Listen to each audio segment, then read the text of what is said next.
occurred at approximately 5:15 last night at the Louisville airport.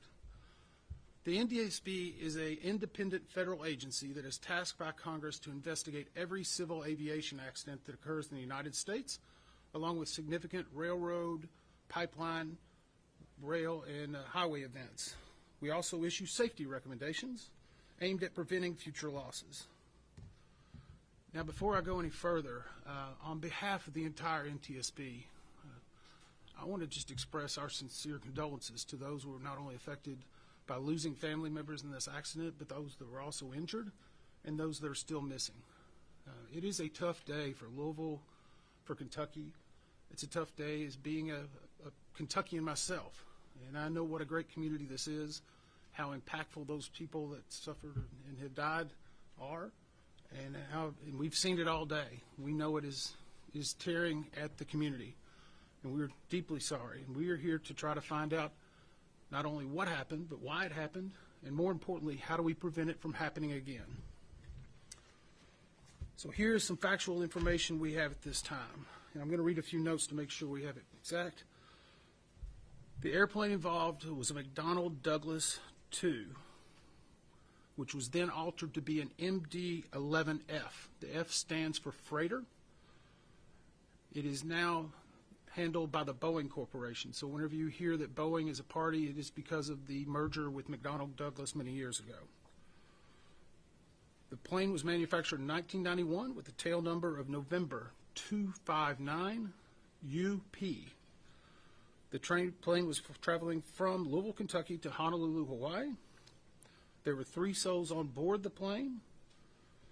After being cleared for takeoff, a large plume of fire in the area of the left wing occurred during the takeoff roll. The plane lifted off and gained enough altitude to clear the fence at the end of runway 17R. Shortly after clearing that fence, it made impact with structures and the terrain off of the airport property. A post-impact fire ensued, which covers approximately almost a half of a mile. Now, we have viewed airport CCTV security coverage, which shows the left engine detaching from the wing during the takeoff roll. This and other videos, along with evidence we are finding, are a very valuable asset to our investigators in helping us hone further which areas we were going to be focusing on as we move into further days of the investigation. Now, let me tell you a little bit about our process at the NTSB. What we will do is analyze the facts, determine the probable cause of this accident, and then issue a report on those recommendations. Now, the investigator in charge of this is with me here. It's Chi-Hoon Shin, who has been with the NTSB for 13 years. He is one of our more senior investigators, and in fact was leading one of the groups during the DCA crash. He has a number of other individuals with them. We have approximately 28 from our headquarters and other locations that are either on the ground or will be here before the end of the day. They're also being supported by dozens of individuals at our headquarters in Washington, D.C. and other field offices. As part of this investigation, we will be forming specific groups. And when we form a group, it will be a focus area led by an NTSB individual along with subject matter experts that are in that field that can provide expertise to help analyze the evidence. Our current groups that are being formed are operations. They will review the history of the accident flight and the crew members' duties for as many days before the crash that appear relevant. Our structures group will document the airframe wreckage, the accident scene, including the calculation of the impact angles to help determine the plane's pre-impact course and altitude. We also have a power plants group. They will work on the examination of the engines and engine accessories. We have a systems group. They will study the components of the plane's hydraulic, electrical, pneumatic, and associated systems, together with the instruments and elements of the flight control system. Now, outside of that group, we have also brought in, and another group that we'll have will be maintenance, which will obviously be looking at maintenance records, any work that's been done on this plane for as long as back as needed. We are also bringing in specialists in air traffic control, human performance, aircraft performance, reporters, government relations, media relations. And in addition to our investigators, we have brought 5 of our transportation disaster assistance team. They will be dealing with the survivors, the families, and others under what we call a federally legislated accident from the 1996 Family Assistance Act. Now, tonight we will be holding an organizational meeting and establishing parties to our investigation. Because we're very new into it, we will not be announcing the parties at this moment, but they will obviously be manufacturers of the aircraft, operators of the aircraft, unions representing some of the members. We'll have more details on that probably tomorrow during a briefing. Now, the NTSB offers this party status to those companies, government agencies, and associations that have employees or activities or equipment involved in the accident. And we offer this because they have subject matter expertise and technical expertise and relevant information to help support the development of the best possible report. Now, once a party joins an NTSB investigation, they are not permitted to release documents or talk publicly about the investigation without the consent of the NTSB. Now, you can rest assured right now all of the parties or potential parties are complying with that requirement, and they're cooperating fully with the NTSB investigators. Again, it will be only the NTSB that will release information regarding this accident going forward. Tomorrow will be our first full day on scene. Our investigative teams, we anticipate, will be here at least a week, if not longer. Our mission, again, is to understand not only what happened, but why it happened, and recommend changes to prevent it from happening again. We will not be determining the probable cause while we are here on scene, nor will we speculate about what may have caused this. Now, since we're just beginning with the investigation, we don't have more factual information to give you at this time, but we believe over the next couple of days we'll be able to avail a little bit further for you. I do want to also mention this just happened in the last basically 30 minutes. We have identified the cockpit voice recorder and the flight data recorder. This is what is commonly referred to as a black box. We have investigators now that have located it. As you can imagine, it's suffered some heat, not intrusion, but heat around it. These recorders are built for that. And just before we get the question, these recorders were updated from its original manufacturer. They are L3 Harris, installed at 2 different dates. We're going back and verifying that. But we feel comfortable once we get these to our lab in D.C. that we will be able to get a good readout of the applicable data, and that will be yet another point of information that will really help us understand what happened during this point of flight. So I would ask, though, if you have the opportunity to let the public know, we know there's a lot of debris out there. And it's in some yards, it's in some business locations. If you can have any debris or you see something that you think is from an aircraft, please contact us at the email address witness@ntsb.gov. Again, that email address is witness@ntsb.gov. Sometimes we get some very good information from items that are found, and with a debris field a half-mile long, we're still making the determination of exactly where and what parts of the airplane and where they're at. Now, be happy to take a few questions. Again, we are limited in the information. When you do, please tell me who you're with and what your name is. Tom, you made the trip. Thank you, sir. Member Inman, can you talk about a photo that we've seen and video as well, what appears to be an engine sitting on the side of a road or on the road? Is that, in fact, do you believe that's the number 1 left side engine? And separately, you talked about the black boxes that you've identified them, and they should be able to withstand heat, but can you describe what they look like and what, if any, marks, sear marks, black marks there are on those black boxes? Okay, the first question was basically the engine that's been seen in some photographs. We do believe that that is the engine from the left side of the plane. It is actually on the airfield, so it's not off the airport property. That correlates with the video that we've seen of it detaching from the airplane while it is in flight.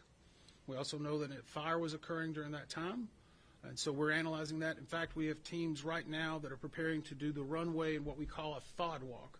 That is foreign object debris. Obviously, the runways have been shut down, but we need to not only take drone coverage and video coverage of where every piece of this evidence is, but then we need to recover it and tag it, and those will give us even more pieces of information. So right now, it's still in the field. We're making arrangements for that evidence to be recovered and stored in a secure location. And once we are able to analyze it, we may need to ship it off for specialists for things like that. But we do feel comfortable that we're going to get a lot of good information from it. What was your second part? Judd, can you describe the physical condition, what you saw, and how those black boxes actually look? The physical condition of the black boxes. I've only seen one picture. You could easily tell that it was a black box, about two types of cylinders on top. Our specialists said they were able to easily identify that. We don't know until it gets to Washington, D.C. I will tell you that they're manufactured to a very specific standard. Luckily, they were not in a post-impact fire for multiple days or on the bottom of the ocean. So while the fire may have been intense, it is built to withstand that. Once we get them to D.C. and we can open them up and take the steps, and sometimes we have to take multiple steps. Now, it will be multiple, or at least several days before we have a readout of those, because as we take them apart, we need to let some of our groups go through and do what's called audition them, and then they'll come up with a potential or partial transcript, looking for identifying markers that we need to delve into further while we're on the ground. So, and as always, we will never be releasing the actual audio of any of those conversations out of respect for those who are involved in the aircraft. Yes, sir. Alex Capriello with News Nation. While the black boxes and the data recorders are certainly built to withstand heat and exposure and the sort of catastrophe that occurred here, can you give us an idea about the rest of the aircraft, the fuselage, if anything exists, and then perhaps even larger point, the difficulty for you and your investigators when there is a debris field that's half a mile long? So the question is how the rest of the fuselage, the airplane, as it rests right now, what we may have seen, and how it impacts the investigation. We've seen some aerial videos and some photographs. The emergency management here, along with the first responders, have done an amazing job. We've been working with them since we've gotten on the ground. They have some command posts set up, and I just want to applaud them for not only the work they've done and the work they are doing and the courtesies they're providing us, along with the UPS staff and everyone here at the airport. But to answer the ultimate question, there are a lot of different parts of this airplane in different places. I mean, whenever you have a post-impact to not only structures but also to the terrain, you have to analyze why it came there, and then how do you recover it correctly in order to analyze it. So I can't give you a real good definition of what it is. There's a lot of different parts. It doesn't complicate it to where it's not recoverable. A mile and a half, a half a mile is a pretty large distance, but we have to be very cautious. The main thing we're also worried about are the safety of not only the investigators, but the first responders that are there. We know that there's been some shelter in places in the area. We also know that while the fire departments were working throughout the night, there were occasionally little flare-ups in different spots. So they're having to constantly monitor that to make sure it's safe for someone to get in. So it may not be the length of the debris field. It may be where the debris field is in, say, a recycling facility or another location, and the amount of course, fuel that the plane was carrying. Those can all add to the complexity of an investigation. Yes, ma'am. Hi, Jeff Evan Times. Is there a chance that staffing shortages caused by the government shutdown in any capacity could be tied to this? So the question was, are we aware of any staffing shortages because of the government shutdown? We are not at this time. SDF Tower, from what we can see and what we've been told, was at its proper complement. I don't have the exact records, but I will put you to the fact that we have formed groups in areas that we're focusing information on. We have not formed an ATC group. We have specialists in that, but at this point it has not elevated itself to the point to where we feel they need an entire working group. And I would go back to the same thing in regard to the shutdown. Our investigators have been working since the day it started. The shutdown occurred. I've been working every day since then. We've only recalled a few individuals yesterday just to handle some of the logistics of our travel and our movements. But we have everyone we need and then some in order to make sure we're performing this investigation. Yes, sir. Mattingly, Wave News in Louisville. I'm looking for some context. How rare is it that you see a plane with this much fuel on it going down and creating the fire that facility? Okay, so the question is, how much fire in regard to this fuel load, and how, in the United States, we don't see it very much, which is great, and it means that the recommendations, we've made over 15,000 recommendations in our 65-year history. We have about an 82% success ratio. We have a mantra that used to be in front of our training facility, and it's, from tragedy we draw knowledge to improve the safety for all. And so for every tragedy we've had, we draw more knowledge, and we try to learn from that. And we hope that we don't repeat the same mistakes. So in this case, I'm sure we're going to learn some new things. We're going to make some recommendations and some findings. What they are yet, we do not know. But I would say a freighter that's fully loaded, that's going to Honolulu, is going to have a large amount of fuel. And that obviously was part of the post-accident response. Yes, sir. Sound like a great inspection in Louisville. What's the rotating speed of a fully fueled MD-11? How fast is it going to take off? The question was, what is the rotation speed? Takeoff speed. Takeoff speed? 175, 180? I don't have the exact figures for you. I apologize. I'm not a pilot. We will be looking at that. Typically, you're looking at speeds in the 150s to 180s, 190s, but I don't want to give you a definitive number because I would be guessing. And some of those are based upon exactly what's occurring at what point of flight that it's occurring. So there's a lot of different things that go into it in addition to the weight and balance. All of these have been mapped out over decades to specifically know how much thrust and speed is needed to obtain lift and to achieve it, and if necessary, to do an emergency diversion. So we've had a lot of experience with that.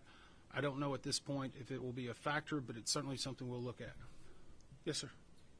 Dylan Lovin, Associated Press. Was this flight delayed and was maintenance being done on this flight before? So the question was this flight delayed or were maintenance being done before that? We, as part of the maintenance group, they will be going back and looking at every aspect of maintenance that was done on this plane and how many cycles since it's occurred. To date, UPS has indicated to us that it was not delayed and that there was not maintenance work done immediately before. Now, again, that is information that we will still collaborate and independently verify, but at least by first glance, we do not see that happening. I know it's been reported some places, but we have not found something to lead us into looking at an immediate pre-takeoff. Two more questions. Yes, ma'am. Are you aware of any airworthiness directives that were out regarding MD-11 or the engine manufacturers? The question is in regard to airworthiness directives regarding the engine or the actual aircraft. I am not aware of any. We go through a very regimented process of things that we view and try to review: maintenance records, airworthiness directives, advisory circulars, service bulletins. To say that there's none would be probably very unlikely, because an aircraft that's been flying for that many years could have had multiple different generations. It will be something that we'll look at. We'll be confirming whether the work was done or how it was done and who did it. But at this point, we have not seen anything that's said we need to hone in on a specific area. One more question? Yes, sir. John Regulus, WHAS here in Louisville. How much of your investigation focuses on the runway itself here at SCF, and will the runway remain shut down as you continue to investigate? So the question is in regard to how much of our investigation will focus on the runway and how long it will be shut down. The runway itself, from what we have seen, was obviously being used continually. Louisville has a lot of operations every day. They have a really great crew that works on their operations, maintenance, and upkeep. We'll be looking at any type of factors, such as when they last did a FOD scan or whether there was good skid, whatever. A lot of different things go into the actual pavement. So right now, we're not seeing something that says we need to open up an airport working group. In regard to the closure of the runway, we're very cognizant. I mean, I was here 4 months ago meeting with the safety staff. They invited me up, got to talk to the president of UPS Airlines and all of their safety staff. We were walking through a lot of different scenarios. And one of the things that struck me was, not only is this a company that moves freight, they are delivering life-saving drugs, postal products, food, supplements, you name it, that come through this hub every night. And so we've been emphasizing the need to make sure we're getting every piece of perishable evidence and doing it in the most diligent way, but at the same time understanding that this investigation could slow down a lot of important products, not just for this company, but for Americans across the country and across the world. And I think we have to be cognizant of that. That's the reason why we were working so diligently today to try to do the mapping and to get the fire walk. In regard to actually keeping the runway shut down, we do not shut down runways. As the airport authority, obviously they have been working with us in a great fashion and are trying to do everything they can to make sure we have the information. But we are hopeful that we can turn over at least one of the runways shortly, and as soon as possible the other runway, while still preserving all the evidence. Thank you very much. What about a timeline when you might have a preliminary